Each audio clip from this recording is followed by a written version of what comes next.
আসসালামু আলাইকুম and welcome everyone. আজকের আলোচনার বিষয় জাতিসংঘ ঘোষণা ও এর মৌলিক ইতিহাস, প্রধান লক্ষ্য ও উদ্দেশ্য, অঙ্গ সংগঠন, বিশেষায়িত সংস্থাসমূহ এবং বাংলাদেশ ও জাতিসংঘের সম্পর্ক ও যৌথ কার্যক্রম। আলোচনায় যথারীতি আমি মোহাম্মদ কামরুল হাসান। চলুন শুরু করা যাক।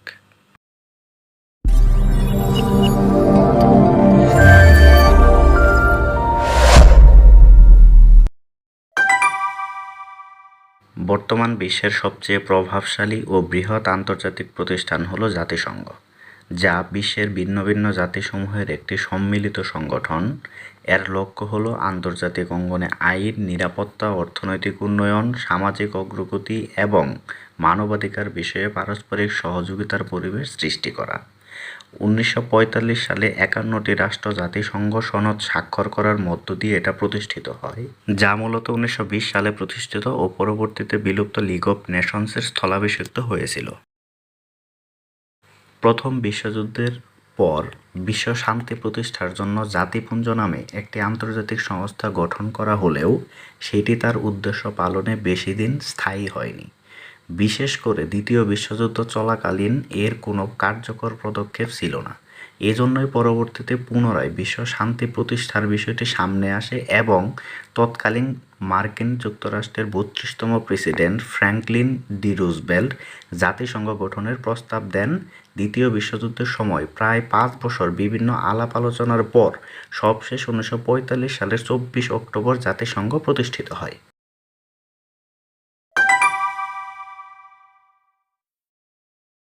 জাতিসংঘের প্রতিষ্ঠাকালীন সদস্য 51টি, যেখানে বর্তমান সদস্য 193টি।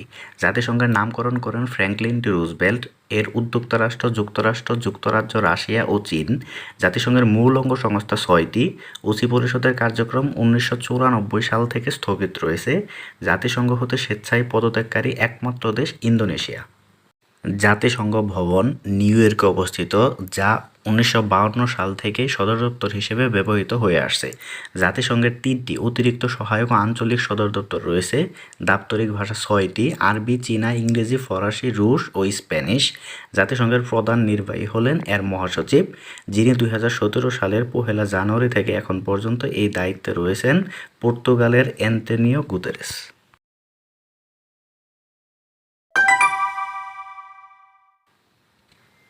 জাতিসংঘের মৌলিক 5টি লক্ষ্য ও উদ্দেশ্য রয়েছে, যেগুলো হলো: বিশ্ব শান্তি প্রতিষ্ঠা করা, বিভিন্ন জাতি তথা দেশের মধ্যে সম্প্রীতি স্থাপন করা, অর্থনৈতিক, সামাজিক ও সাংস্কৃতিক ক্ষেত্রে বিভিন্ন দেশের মধ্যে সহযোগিতার মনোভাব গড়ে তোলা, জাতি, ধর্ম, বর্ণ নির্বিশেষে সবার স্বাধীনতা ও মৌলিক অধিকারের প্রতি সম্মান গড়ে তোলা, বিভিন্ন দেশের মধ্যে বিদ্যমান বিবাদ মীমাংসা করা।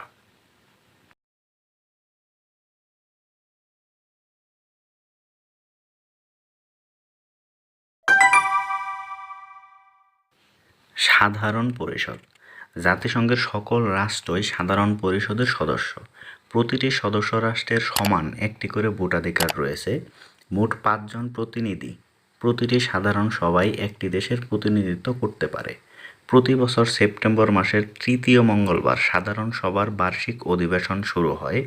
এর মধ্য দিয়ে 10টি অস্থায়ী সদস্য রাষ্ট্র নির্বাচন এবং অর্থনৈতিক ও সামাজিক পরিষদের 54 জন সদস্য নির্বাচিত হয়, যার সভাপতিত্ব কার্যকাল 1 বছর।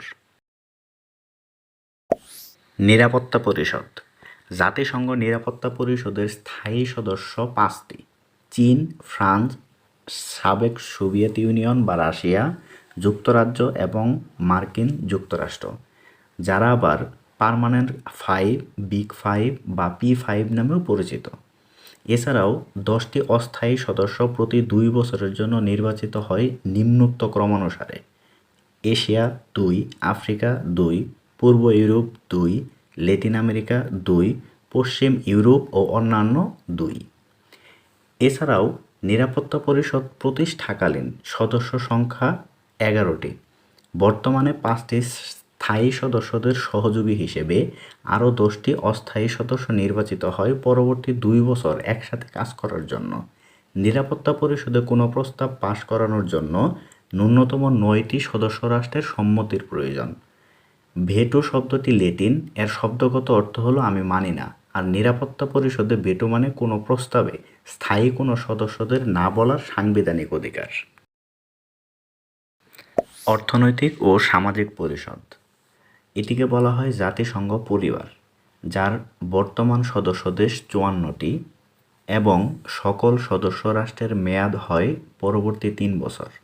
প্রতি বছর 18টি দেশ অবসর গ্রহণ করে এবং নতুন 18টি দেশ অন্তর্ভুক্ত হয়। এটা বছরে 2 বার সুইজারল্যান্ডের জেনেভায় অধিবেশনে বসেন। এছাড়াও এখানে 5টি আঞ্চলিক কমিটি রয়েছে, যেগুলো হলো economic and social commission for Asia and Pacific, economic commission for Africa, economic commission for Europe, economic commission for Latin America and Caribbean, economic and social commission for western Asia. আজকের ভিডিওটি যদি আপনাদের সামান্যতম ভালো লেগে থাকে তাহলে লাইক, কমেন্ট, শেয়ার করার পাশাপাশি চ্যানেলটি সাবস্ক্রাইব করার অনুরোধ রইল। ওসি পরিষদ, নিরাপত্তা পরিষদের 5টি স্থায়ী রাষ্ট্র ওসি পরিষদের সদস্য। এটা তার ট্রাস্ট বা সাহায্যভুক্ত দেশসমূহের রক্ষণাবেক্ষণ, নিয়ন্ত্রণ ও পরিচালনা করে থাকে। উল্লেখ্য, জাতিসংঘের মাধ্যমে Nauru, Papua New Guinea, Canada, Burundi, Cameroon ইত্যাদি দেশ তাদের স্বাধীনতা লাভ করে। সবশেষ 1994 সালে পালাউ এর স্বাধীনতা প্রাপ্তির মাধ্যমে সকল ওসিভুক্ত দেশ স্বাধীনতা লাভ করেছে বিদায় এরপর থেকে ওসি পরিষদের কার্যক্রম পুরোপুরি বন্ধ রয়েছে। আন্তর্জাতিক আদালত, আন্তর্জাতিক ন্যায় বিচার আদালত, ইংরেজি international court for justice or ICJ মূলত আন্তর্জাতিক আদালত নামে পরিচিত, যার সদর দপ্তর নেদারল্যান্ডের হেগ শহরে এবং প্রধান কাজ স্বাধীন রাষ্ট্রসমূহের মধ্যে আইনি বিরোধ নিষ্পত্তি করা এবং বিশ্বের বিভিন্ন আন্তর্জাতিক সংস্থাকে আইনি পরামর্শ ও মতামত দেওয়া। 3রা এপ্রিল 1946 থেকে 15 জন বিচারপতি নিয়ে জাতিসংঘের আওতায় এর কার্যক্রম পরিচালিত হচ্ছে। বিচারকদের কার্যকাল দীর্ঘ 9 বছর। একটি দেশ থেকে কেবল একজন বিচারকই এখানে নিযুক্ত হতে পারে। সচিবালয়, জাতিসংঘের সকল প্রশাসনিক কর্মকাণ্ডের কেন্দ্রবিন্দু এর সচিবালয়। সংস্থার প্রধান হিসেবে রয়েছেন একজন মহাসচিব, যিনি পরিষদের 2/3 ভোটে পরবর্তী 5 বৎসরের জন্য নির্বাচিত হন। সাল 2017 সাল থেকে বর্তমান পর্যন্ত জাতিসংঘের 9ম মহাসচিব হলেন অ্যান্টোনিও গুতেরেস। সংস্থার অন্যতম প্রধান দুটি কাজ হল সদস্য দেশসমূহের কাছ থেকে অর্থ আদায় এবং তথ্য বিভাগের মাধ্যমে জাতিসংঘের অন্যান্য সংস্থা ও কমিশনগুলোকে সঠিক নির্দেশনা ও পরামর্শের মাধ্যমে পরিচালিত করা।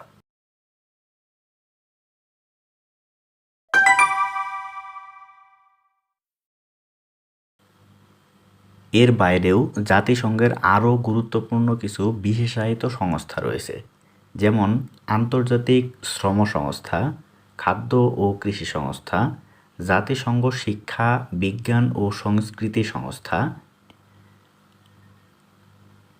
আন্তর্জাতিক স্বাস্থ্য সংস্থা, জাতিসংঘ উন্নয়ন কর্মসূচি, জাতিসংঘ শরণার্থী বিষয়ক হাই কমিশনার, আন্তর্জাতিক বাণিজ্য সংস্থা, আন্তর্জাতিক টেলিযোগাযোগ ইউনিয়ন,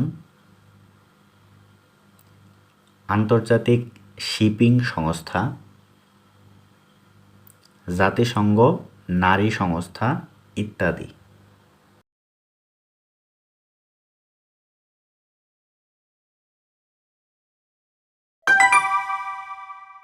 বাংলাদেশ প্রেক্ষিত জাতিসংঘ, 8ই আগস্ট 1972 সালে বাংলাদেশ জাতিসংঘের সদস্যপদের জন্য আবেদন করে 10ই আগস্ট চীন বাংলাদেশের সদস্যপদের বিরুদ্ধে ভেটো প্রদান করে।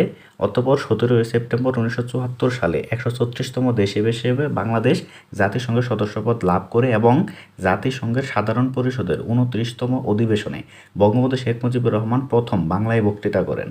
বাংলাদেশ 1988 সালে প্রথম জাতিসংঘ শান্তিরক্ষা মিশনে কাজ শুরু করেন এবং এ পর্যন্ত জাতিসংঘের 54টি শান্তি মিশনে ও 40টি দেশের শান্তি মিশনে বাংলাদেশ প্রত্যক্ষ অংশগ্রহণ করেছে। বর্তমানে জাতিসংঘের 8টি মিশনে বাংলাদেশের 6,836 জন শান্তিরক্ষী নিয়োজিত আছেন এবং সংখ্যার বিচারে বেশ কয়েকবার শীর্ষস্থান দখল করে নিয়েছে। জাতিসংঘের বিশেষায়িত সংস্থাগুলোর মধ্যে আন্তর্জাতিক শ্রম সংস্থা বাংলাদেশে সর্বপ্রথম কার্যক্রম শুরু করে। রোহিঙ্গা শরণার্থীদের পুনর্বাসনে অত্যন্ত সাফল্যের সাথে কাজ করে যাচ্ছে ইউএনএইচসিআর। বাংলাদেশের সার্বিক উন্নয়নে সক্রিয়ভাবে নিয়োজিত আছে জাতিসংঘের 11টি সংস্থা। এগুলো হলো ওয়ার্ল্ড ব্যাংক, IMF ইত্যাদি।